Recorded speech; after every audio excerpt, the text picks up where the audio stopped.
abrir as escrituras no Salmo de número 46, Deus me deu essa palavra na quarta-feira lá no Guarapiranga, e eu continuei mastigando e meditando aqui nesse Salmo, e eu quero compartilhar com você. Se você trouxe a sua Bíblia, abra Salmo de número 46, e se você não trouxe, acompanhe no telão da Nova Versão Internacional, ao qual leremos nesta manhã.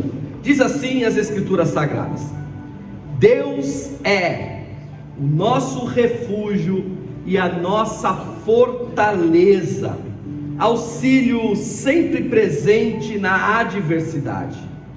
Por isso não temeremos, ainda que a terra trema e os montes afundem no coração do mar, ainda que estrondem as suas águas turbulentas e os montes sejam sacudidos pela sua fúria, há um rio cujas correntes alegram a cidade de Deus, o santo lugar onde habita o Altíssimo. Deus nela está, não será abalada. Deus vem em seu auxílio desde o romper da manhã. Nações se agitam, reinos se abalam, Ele ergue a sua voz e a terra se derrete. O Senhor dos exércitos está conosco, o Deus de Jacó é a nossa torre segura. Vejam as obras do Senhor, seus feitos estarrecedores na terra. Ele dá fim às guerras até os confins da terra, quebra o arco e despedaça a lança, destrói os escudos com fogo. Parem de lutar, saibam que eu sou Deus. Serei exaltado entre as nações, serei exaltado na terra. O Senhor dos exércitos está conosco, o Deus de Jacó é a nossa torre segura. Você pode dizer amém? Aleluia. Versículo 10, coloca o versículo 10 novamente.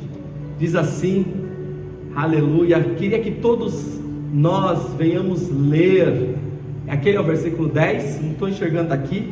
É isso? É que na minha, lá é NVI, aqui também, só que está diferente. Então vamos ler ali, 1, 2, 3. Parem de lutar e saibam que eu sou Deus. Serei exaltado entre as nações, serei exaltado na terra. Aleluia, louvado seja o nome do Senhor. O tema que o Senhor me deu para esta manhã é: parem, não deixem que o caos tome conta de você. Irmãos, enquanto nós estivermos aqui nesta terra, enquanto Jesus não voltar, nós passaremos por situações difíceis. Eu gosto de lembrar aos irmãos as palavras de Jesus quando disse: no mundo vocês terão aflições. Esta é a realidade na vida de cada um. O sol nasce para justos e injustos. Tanto justos como injustos podem viver tempestades em sua vida. Por que digo isto? Para entendermos que, apesar de sermos amados por Deus, filhos de Deus, nós cremos e por isso nós recebemos o poder de sermos feitos filhos de Deus. Apesar de reconhecer o amor infinito de Deus por nós, um amor tão grande que, como já foi dito aqui, Deus não poupou o seu único filho, mas entregou por nós, para que todos aqueles que nele venham crer não pereçam, mas tenham a vida eterna. Nós somos, algumas referências bíblicas trazem esta realidade, nós somos amados de Deus, somos como as meninas de seus olhos. Isto significa dizer que Deus tem um cuidado especial para com cada um de nós. É por isso, talvez, que você esteja aqui e eu estou aqui para declarar o meu amor ao Senhor, porque Ele me resgatou, Ele me comprou com seu sangue, Ele me colocou no lugar onde os príncipes estão, na realeza, que é a igreja do Senhor. Então eu sou grato a Ele, você é grata a Ele, ama ao Senhor, e por isso você está aqui. Nós estamos aqui, irmãos, porque nós declaramos o nosso amor ao Senhor, amém? Glória a Deus. Mas apesar de todo esse cuidado de Deus, apesar de sermos, quando não podemos mais caminhar, carregados no colo por Ele, nós estamos sujeitos, todos sem exceção, de passar por dias maus, de passar por desertos terríveis, de passar por situações ao qual imaginamos às vezes que não iremos resistir. O caos pode chegar em nossa vida, e o caos é aquilo que vira tudo de ponta cabeça. O caos faz com que perdemos todo o controle de uma situação, e muitas vezes da nossa vida. Não é raro encontrarmos pessoas que dizem: eu estou no fundo do poço, eu não sei como sair de lá. Eu entrei numa caverna e eu tenho medo de sair dessa caverna, porque o furacão chegou e eu me sinto no olho do furacão. E é neste momento, meus queridos, que nós temos que entender, primeiras palavras de Jesus: vocês terão aflições, mas Jesus não para por aí, Ele vai dizer: mas tenham bom ânimo, animem-se, mesmo diante das aflições, eu venci o mundo, é o que Jesus vai dizer. Quando nós olhamos para este salmo, belíssimo salmo de número 46, nós iremos entender algumas realidades que podem ser vividas pela fé. E fé, irmãos, independe do momento ao qual estamos vivendo. Fé que é exercida somente quando a situação é boa, é uma fé questionável. Somente quando é dia de sol, nós exercemos a nossa fé. É uma fé talvez que ainda não esteja firmada e não esteja no patamar que Deus deseja. A fé, ela deve ser exercida em todos os momentos da nossa vida, em todas as situações.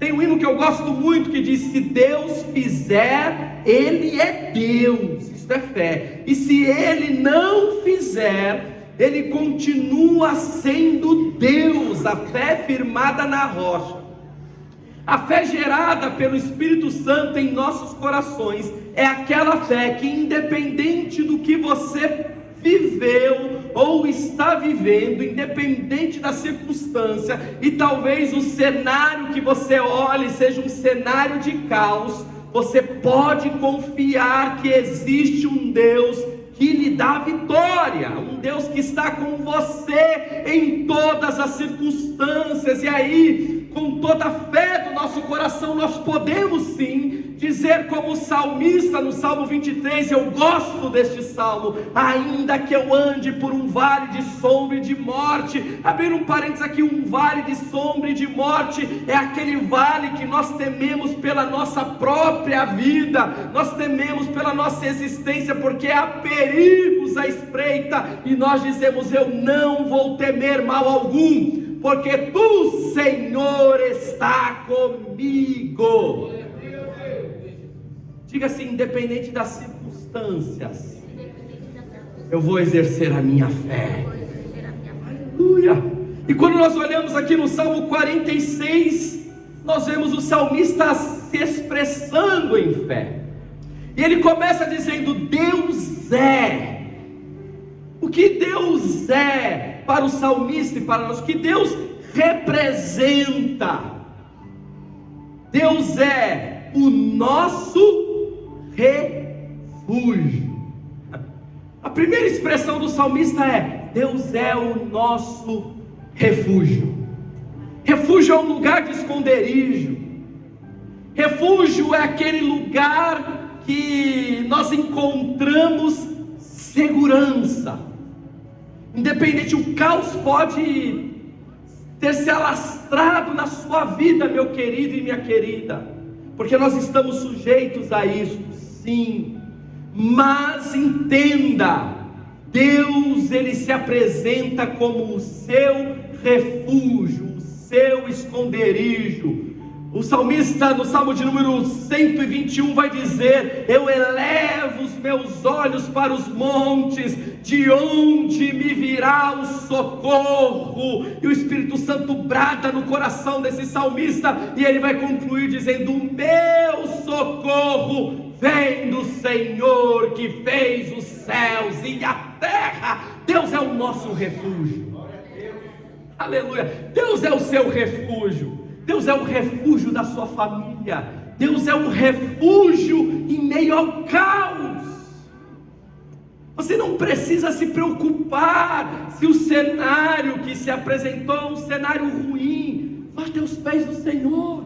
Vá até os pés de Jesus, dizendo: Senhor, eu preciso de um refúgio. Ele é socorro bem presente na hora da angústia. O salmista vai dizer: os que confiam no Senhor serão como montes de Sião, que não se abalam, mas permanece para sempre. E o salmista vai dizer: Deus é o nosso refúgio, e mais do que isso, Ele é auxílio sempre presente na adversidade. Eu amo esse salmo, porque ele é auxílio de vez em quando, irmãos. Ele é auxílio só quando convém? Não, a Bíblia está nos dizendo que ele é auxílio sempre presente na hora da adversidade. Está passando por adversidade? Glorifique a Deus. Está passando por momentos ruins? Exalte ao nome do Senhor. Chegue mais próximo dele, porque ele vem como nosso auxílio. O apóstolo Paulo dizendo: quando eu me sinto fraco, é aí que eu estou forte, porque o Senhor faz questão, meu querido e minha querida, de estar ao seu lado quando há adversidade. O Senhor faz questão de ser esse refúgio e esse auxílio, esse socorro presente na hora da angústia. Esse é o nosso Deus, esse é o caráter do nosso Deus. Ele faz isso por quê? Porque Ele nos ama, e o amor do Senhor é incondicional, é aquele amor ágape, sincero, puro, verdadeiro, que não importa muitas vezes aquilo que você faz. Ele vai trilhar com você um caminho de correção, mas Ele não vai te abandonar de maneira nenhuma, porque por muitas ocasiões, muitas vezes nós erramos, e o que Deus faz? Nos abandona quando nós cometemos erros, meus queridos. Não é esse Deus que a Bíblia nos apresenta. Deus que a Bíblia nos apresenta é um Pai amoroso, que corrige sim aquele que ama, mas não abandona em momento algum. Alguns caos são instaurados na nossa vida porque cometemos erros muitas vezes, e quando nós perdemos o controle, a gente fala: e agora? O que vai ser? Você pode confiar no Senhor. Deus é o nosso refúgio e fortaleza, socorro bem presente na hora da angústia. Se você está aqui nesta manhã, e se você fechar os seus olhos e conversar com o Senhor, dizendo: Senhor, o caos se instalou porque eu errei, ó Pai, mas eu te peço perdão, eu reconheço o meu erro, eu quero te dizer que Ele está do teu lado, te ouvindo, dizendo: vem para os meus braços, meu filho e minha filha, porque eu sou socorro para você nesta manhã. Aleluia. Versículo 2, coloque na tela. Aí, quando o salmista ele entende no seu coração de que o Senhor é refúgio, fortaleza, auxílio presente na angústia, ele vai trazer uma afirmação. Versículo 2, está diferente do meu aqui. Ele vai dizer: por isso não temeremos. Versículo 2, por isso não temeremos. Deus não nos deu um espírito de temor, mas a Bíblia vai dizer de poder. Quando a gente entende, meus queridos, de que o Senhor está sempre presente do nosso lado, a gente pode afirmar com toda a verdade do nosso coração, mesmo diante do caos: eu não vou temer. Por isso não temerei a tempestade, por isso não temerei o caos, não temerei o furacão, por isso não temerei a tormenta, não temerei. E é interessante como ele escreve, como ele compõe este salmo. Ele vai dizer: por isso não temeremos. Aí ele começa a pintar um cenário de caos: eu não temerei, por isso não temeremos, ainda que a terra trema. Olha o cenário apocalíptico que o salmista vai trazer: ainda que a terra trema, ainda que os montes se afundem no coração dos mares, ainda que estrondem as águas turbulentas e os montes sejam sacudidos pela sua fúria. Percebam que aqui o salmista, mesmo diante deste caos, os montes são derrubados e são engolidos pelas águas. As águas estão rugindo, estão turbulentas, os montes estão se abalando. Mesmo diante deste cenário, eu não vou temer. Mesmo diante da adversidade mais extrema, eu não vou temer, eu vou permanecer inabalável, porque tu estás comigo. Ele é refúgio, ele é fortaleza, socorro bem presente na hora da angústia. Depois de pintar este cenário apocalíptico e de caos, no verso 4, olha o que o salmista vai dizer. Isto é profundo, amados, e nós precisamos entender isto hoje. O salmista vai dizer: há um rio cujos canais alegram a cidade de Deus, o lugar santo onde habita o Altíssimo. Deus nela está, não será abalada. Deus vem em meu auxílio desde o romper da manhã. É lindo isso, sabe por quê? Porque ele começa a descrever um segundo cenário. Se o primeiro cenário é um cenário apocalíptico, os montes estão estremecendo, os montes estão desabando e as águas do mar estão engolindo os montes, as águas estão rugindo, está um caos completo. E depois dele descrever este caos, ele descreve um ambiente de paz. Ele vai dizer que neste ambiente de paz há um rio que alegra a cidade de Deus, é um lugar onde Deus habita, e neste lugar é paz, porque Deus está lá. E se Deus está lá, esse lugar não será abalado por nada.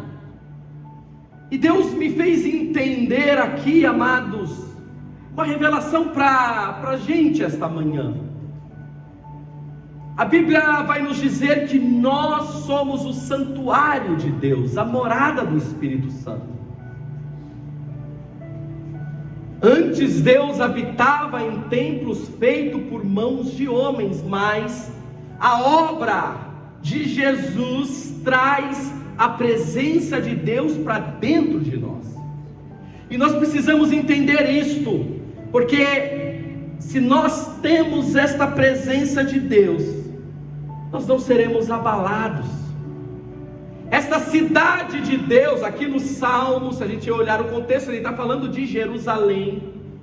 E os irmãos que conhecem a geografia e geografia bíblica vai saber que em Jerusalém não há um rio que passe perto, mas ele está dizendo que o rio de Deus alegra esta cidade onde Deus habita.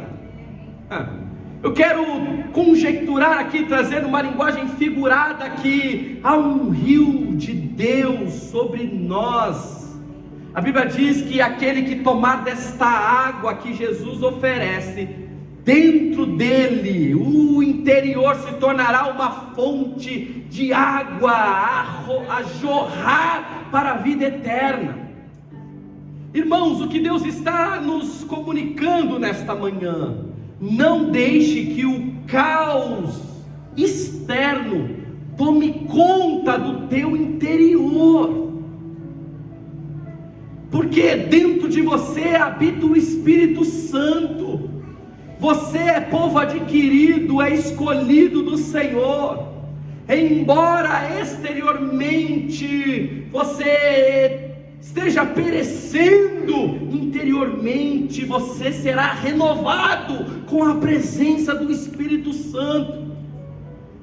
É importante, meus queridos, que você imponha com a força do Espírito Santo limites para este caos, porque nós perdemos o controle, sabe quando? Quando aquilo que está fora vem para dentro, quando a gente não é capaz pela fé de fechar as portas do nosso coração, das nossas emoções, e a gente acaba por sua vez permitindo que todo o caos se interiorize. Nós trazemos esse caos para dentro, mas para aqueles que servem ao Senhor, isso não faz o menor sentido, porque em nós habita o Espírito Santo, amém? Não faz sentido, o caos é externo. Interno nós seremos renovados dia após dia. Como já citei aqui, Deus não deu um espírito de covardia, de temor, mas de ousadia. A gente precisa entender, meus queridos, definitivamente que Deus escolheu fazer morada em você. Deus escolheu isso. Salomão construiu um templo, glória a Deus, templo maravilhoso. Na inauguração, Deus derramou a sua glória, esse templo foi destruído. Nos tempos dos pequenos profetas de Abacuque, entre outros, outro templo foi construído. Alô, está sem? Desligou aqui. Eu estou falando e vocês não falam nada, né, meus irmãos? Acabou agora, pastor. Ligou. Eu acho que fui eu que bati o botão aqui. Se desligar, vocês me avisam assim, faz assim. Amém. Glória a Deus. Vocês estão me ouvindo agora? Estavam me ouvindo? Sim. Ah, então tá bom. Glória a Deus. Aleluias. Vamos lá. Um segundo templo foi construído e foi destruído. Quando Jesus chegou, ele falou: não, agora vai ter o terceiro templo, que são vocês, que são os meus discípulos. Jesus vai dizer: eu não vos deixarei órfãos, enviarei um outro Consolador que é igual a mim, e ele estará com vocês e em vocês. Nós somos vasos de barro, e dentro de nós há um tesouro. Que tesouro é este? É o Espírito Santo. Não deixe que o caos externo, aleluia, acabou a bateria, glória a Deus, não deixe que o caos externo se interiorize, meus queridos. Jesus está no barco. Vocês lembram daquela passagem de Jesus no barco? Amém? Jesus está dormindo no barco. O que acontece com os discípulos? Uma grande tempestade. Eles estão atravessando o mar. Enquanto o vento está contrário, está tudo bem. Enquanto as ondas estão açoitando o barco, está tudo bem. Mas quando a água começa a entrar no barco, aí é desespero. Não deixe com que as águas do mar da vida entrem no teu barco. Não deixe, não permita, clame ao Senhor. Pastor, o que eu faço? Eu já estou totalmente envolvido com isso. Estou me sentindo fraco. Então fica tranquila e tranquilo. Sabe por quê? Porque Jesus garante a companhia. Você precisa entender isso, meu querido. Você não está sozinho, você não está sozinha. Há um Deus que está dentro do barco com você. Você não precisa se desesperar. Quando aqueles discípulos pensaram que iriam morrer, o que eles fizeram? Chamaram o mestre. Até aí, meus irmãos, Jesus estava dormindo. Olha a diferença daquele que não deixa com que o caos externo se torne interno. A diferença, você tem os discípulos vivendo uma situação de caos e Jesus estava dentro do barco vivendo a mesma situação, sim ou não? Sim. Qual que é a diferença? Os discípulos estavam desesperados, Jesus estava dormindo. Coisa linda, Jesus estava dormindo, mas a situação não era a mesma assim, só que Jesus não permitiu que o caos interiorizasse, ele continuava dormindo. Sabe por quê? Porque ele sabia quem ele era em Deus, e ele sabia que ele tinha um pai que cuidava dele. Tem uma coisa linda, e eu faço questão, irmãos, depois que os meus filhos dormem, eu e minha esposa, a gente é uma correria para fazer eles dormirem, um dá banho, o outro troca, faz a mamadeira de um leite do outro, e daqui a pouco eles adormecem. E depois que eles adormecem, eu ainda permaneço alguns minutos no quarto, vendo-os dormir. É a sensação mais gostosa, é de ver os meus filhos deitados, dormindo, descansando, com aquele semblante de tranquilidade. Eles sabem que tem um pai, eles sabem que tem uma mãe, eles sabem que amanhã a comida vai estar no prato, eles sabem que a roupa vai estar dobradinha, passadinha para eles vestirem. Eles dormem tranquilos. E todas as vezes que eu contemplo a minha filha, o meu filho dormindo, eu agradeço a Deus e falo: Pai, é assim que eu estou nas tuas mãos. Eu estou para os meus filhos como Deus está para mim. Nós temos um pai. Os discípulos acordam Jesus, e a indagação é terrível. Sabe o que eles falam? Jesus, não te importa que pereçamos? Podia ter acordado Jesus, a situação está difícil, eu sei que você está tranquilo, mas a gente está com medo. Essa é uma abordagem, mas a abordagem dos discípulos é: não te importa que perecemos? Eu estou conjecturando aqui, para que Jesus abrir um olho assim e fala: ainda não tendes fé? Em outras palavras, o que Jesus está dizendo: eu estou com vocês há tanto tempo, vocês estão me ouvindo há tanto tempo e ainda não tem fé? Aleluia! Há quanto tempo você busca o Senhor? Há quanto tempo você recebeu a revelação do Evangelho?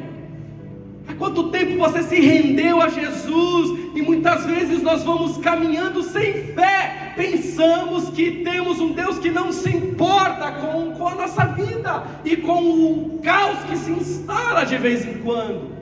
Meu irmão, Ele está contigo.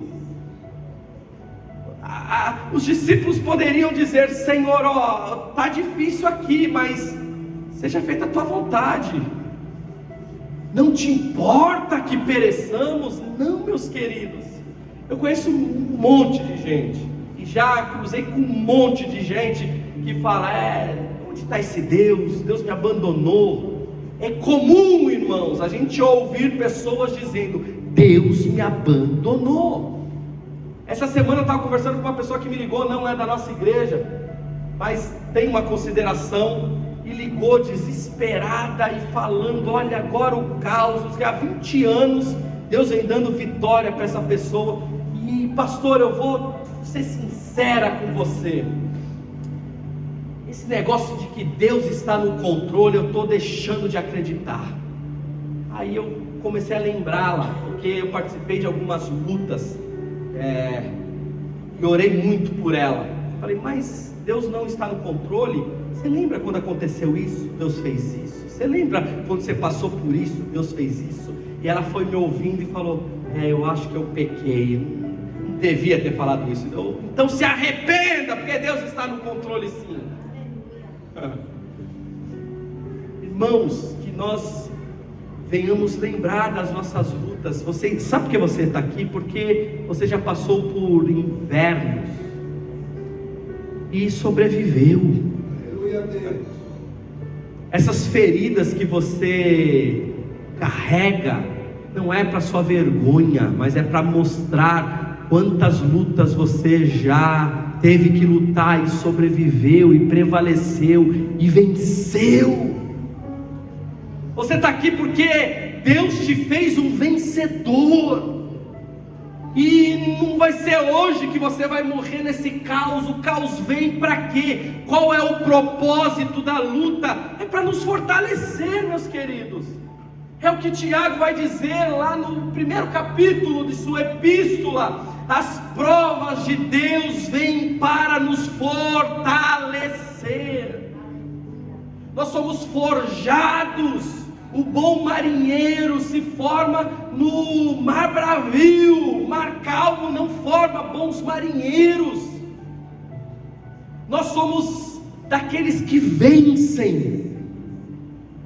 Quanto maior a tempestade, maior é a vitória de Deus para a tua vida. Quanto maior o caos, maior é a oportunidade de você ser moldado à imagem e semelhança de Cristo.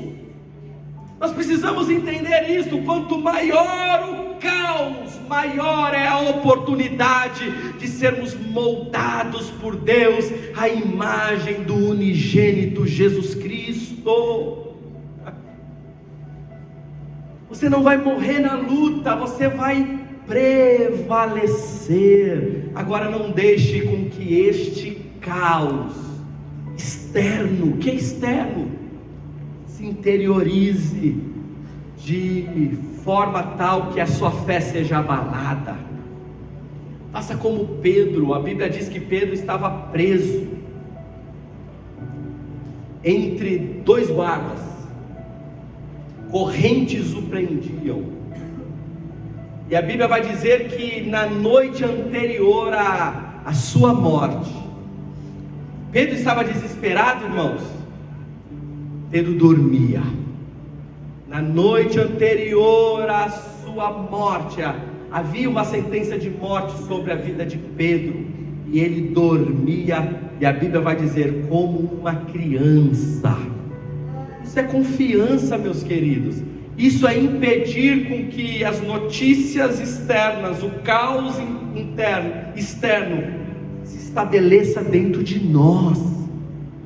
Está tudo caindo, mas nós vamos deitar a cabeça no nosso travesseiro e vamos dormir, porque a paz de Deus excede todo entendimento. Em alguns momentos vamos chorar, mas não vamos nos desesperar. Seremos perseguidos, mas nós não vamos desanimar, porque a paz de Deus excede todo entendimento. Deus é o nosso refúgio, fortaleza, socorro bem presente na hora da angústia. Pedro dormia entre dois soldados. Isso aqui estava acontecendo, a igreja estava orando por Pedro. A Bíblia diz que Deus mandou um anjo na prisão. E é assim que Deus vai fazer na sua vida. Quando você menos esperar, Deus vem com a vitória, Deus vem com a mudança. É assim que Deus faz, é o de repente de Deus. A gente não sabe o dia, nem a hora e nem como Deus vai fazer. A gente só sabe que Deus vai fazer, porque todas as coisas cooperam para o bem daqueles que amam a Deus, e nele nós somos mais do que vencedores. Pedro estava dormindo, Deus envia um anjo, as algemas caem. Que coisa linda é isso, irmãos. Em nome de Jesus, que assim seja na sua vida. Talvez você esteja numa situação complicada, Deus enviará um anjo para te livrar em nome de Jesus. Ele é o livramento. A Bíblia diz que ele passa pelos primeiros guardas. ele passa pelo segundo ajuntamento de guardas, e ele está confuso, ele não sabe se é uma visão ou se é uma realidade o que está acontecendo com ele. Quando ele chega na porta principal da cadeia, a Bíblia diz que aquela porta se abre automaticamente, e Pedro é livre. Quando ele chega na casa onde os crentes estavam reunidos, é a casa de Maria, mãe de João, uma serva chamada Rode, ele bate, ela vê que é Pedro, e ela não acredita. Aleluia, ela não acredita. Os crentes não acreditam. Eu quero te dizer, em nome de Jesus, se coloque de pé, em nome de Jesus, aquilo que Deus vai fazer por você. Talvez você hoje venha aqui nesta manhã, esteja incrédulo por aquilo que Deus pode realizar na sua vida, mas Deus vai fazer, e toda a incredulidade se tornará em credulidade para a glória do nome do Senhor. Coloque a mão no seu coração nesta manhã. Eu não sei como é que você se sente hoje. Eu não sei se há paz no seu coração ou se há calma.